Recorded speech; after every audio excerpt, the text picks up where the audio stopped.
Hey there, it's Tony Butler. What we're going to talk about today is how do we make 2021 our best business year ever? How do we make it a blow up marketing success?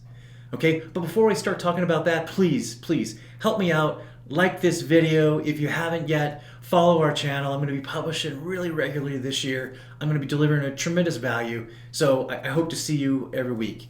Okay, so look, let's get right into it. We got to start out to make 2021 something totally different than 2020. We got to start out by changing our actions. Now, the one thing we're not going to do is we're not going to worry about all the things that we can't control. The pandemic, the election, Donald Trump versus Biden doesn't matter. Does not matter. The economy doesn't matter. What's going on doesn't matter. You can't control any of those things. The only thing that we can really control are our own thoughts, our own actions. What you and your team focus on, if you have a team, is adding value. That's the one thing that you can do to change everything for 2021.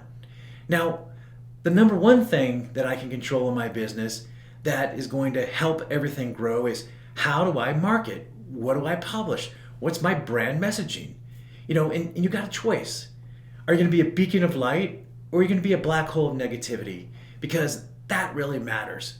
Now, let me tell you, what's the secret is don't be a copier. Don't just share the news and what's going on in the day. Be a creator. You got to add some insight into the world. You got to do something totally different than everyone else. All the best brands are doing content marketing and creating something new. They're of value to their audience. They're hyper focused on delivering results that their audience cares about. So look, how do I actually do it? How do I plan content for an entire year? So you guys know I'm in that business. That's what I do full-time, primal storytelling. There's a three-part formula. I'm gonna deliver to you right now so you can start focusing and planning. Okay, so step one, okay, as part of the primal storytelling process is I'm gonna define the tribe. Who am I focused on? What do they look like? Who are they? Where do they live? How much do they earn? All the demographics of that tribe. Second, I'm going to start thinking about, what are the psychographics? What are they fearful about? What is it that they wake up in the morning and they're worried about it? Okay. And how does it relate to you? What can you do to help alleviate their fears? What are those psychographic traits that, maybe you have some insight on that would just make their lives better right now? And it just depends what industry you're on. It's going to be a different answer for everyone. Okay. So then once I have that audience truly defined, now is when I got to start thinking through, okay, what are the story structures and the stories that I'm going to tell? What value? If you followed any of my other stuff and you see, I talk about the value theme, okay, that's one of the three big stories that you're going to tell in a brand. The origin story, the transition stories, and then the value themes. Okay, so the value theme, it doesn't have to be relevant to your business exactly. Because what you're trying to do is you're trying to create a relationship with an audience, okay? So that might not have anything to do with your business, but can it be something that you can provide that's valuable to them right now where they are? Now that's the secret, okay? If you follow any of the Russell Brunson stuff, his Expert Secrets series, the Secret series, so I think it's .com secrets and expert secrets and traffic secrets, I think is the last one, okay? So he talks about Seinfeld episodes and, doing these long-term follow-up emails. I think you should take it even farther than that idea and not just a Seinfeld email that is about nothing. I think you should deliver value in a way, whether it's relevant to your business or not, that is for your audience's help, for their value, for their, as a delivering value to them in a way that is helpful to them. Okay, so how do I do that? I've done this in dozens of industries. I'll just give you a couple of quick examples that, non-relevant content published for a specific audience that then attracts that audience to a brand. So I have a big client that's engineering firm and, they produce really highly engineered products, stuff for space and aerospace and that kind of thing. So to connect with their audience, one of the things they did is they created a series of ebooks about leadership. How to be a mechanical engineer and progress your career. how to improve creativity, things that have nothing to do with engineering specific, but were helpful products, helpful to their particular audience. If you're a destination or a brand that, like a hotel or hospitality, you can provide travel guides. You can provide things that are going on in the destination where your hotel is. So you draw a circle around the hotel and say within a 40-minute drive, a 30-minute drive of our hotel, what value could we bring that would make someone's stay in our area better? So not just at the hotel, not just about you, but about the area. Okay? You can do the same kind of thing where you're having sort of non-relevant content. And by relevancy, I mean relevant to your brand and what your goods or services are, and deliver value in a different way. Okay?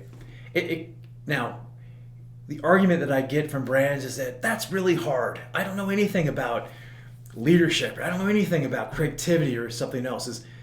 That's when you go out and you get help creating the content. So you come to someone like us. I have an agency, Can Do Ideas. The word ideas is in the name of our company for a reason, is because we come up with those ideas, we find the writers, we find the creators to help you do one thing, and that's be a creator, deliver value to your target audience in a way that you can't always do. So what's next? So I define the tribe, I've put together my stories.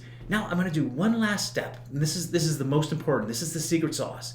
Is I want to tap into the primal emotions and primal urges of my audience. Like, what's important to them? What's driving them? Why are they making decisions? Like, what is it? What is that one thing that you could give to them that could make all the difference? And most of the time, this stuff's going to be free. Maybe you'll charge a little bit for some of the premium things, but in general, we're just going to provide value. And then when they're ready, when they've established a relationship with you and your brand, and they're ready, and if it's a good fit, they're going to buy from you. Okay? I've seen this over and over again. It works. It's not the quick, fast, ClickFunnels kind of one-up sell right now. That's not it. It's long-term. It's a long-term content plan. It's long-term, long-tail marketing. Okay? It's a nurture campaign on steroids. So you put the three parts together. You've got your target audience. You've got some storylines that you're going to go about, what value. And then you chose your primal urges and some of those emotions. Okay? So what you're going to do with those three parts is now you're going to start looking at the world and say, what is it we can deliver that's going to help our audience right now? Okay, and like I said before, it doesn't have to be relevant just to you. And you're going to brainstorm those. Lots of subjects, everything that you think might be valuable to them. So let's say you are a brand and your target market is skiers, okay, or snowboarders between the ages of 14 to 21. Okay, let's say that's your market. Well, what's important to that group? What are they worried about? Maybe they're worried about what's going to happen after college, or to get into college. You could provide something for that. It could have something to do with the clothes that they wear or getting in shape. Maybe it's nothing directly related to you, but it's important to them. So you got to do a little research. You got to find out what they are really interested in and what's important to them, and then provide value in some way. So let's think of some other options. One of my favorites is I run a Brazilian Jiu-Jitsu school. I have a little school in Montana. So one of the things that I identified early on was, a lot of mothers were nervous about bringing their kids into jiu-jitsu. They didn't know anything about it. None of the parents have ever practiced jiu-jitsu. They're on their own. So I have this whole explanation that I give them of what is jiu-jitsu, why is it safe, why is it really good for kids, and it's not about selling them something, but it's about helping alleviate their fears. That's directly relevant content. And then some of the semi-relevant and non-relevant content for mothers of kids who are doing jiu-jitsu is, okay, what are the benefits? Why do kids exercise? Well, they internalize being able to see a move. They start to learn kinesthetic learning. There's lots of benefits there. And I tell them stories about it, and I put together content for them so that they understand is that jiu-jitsu will help my child, and it will add value and benefit to them in a way that I never thought. Okay, that's really, really what it's about.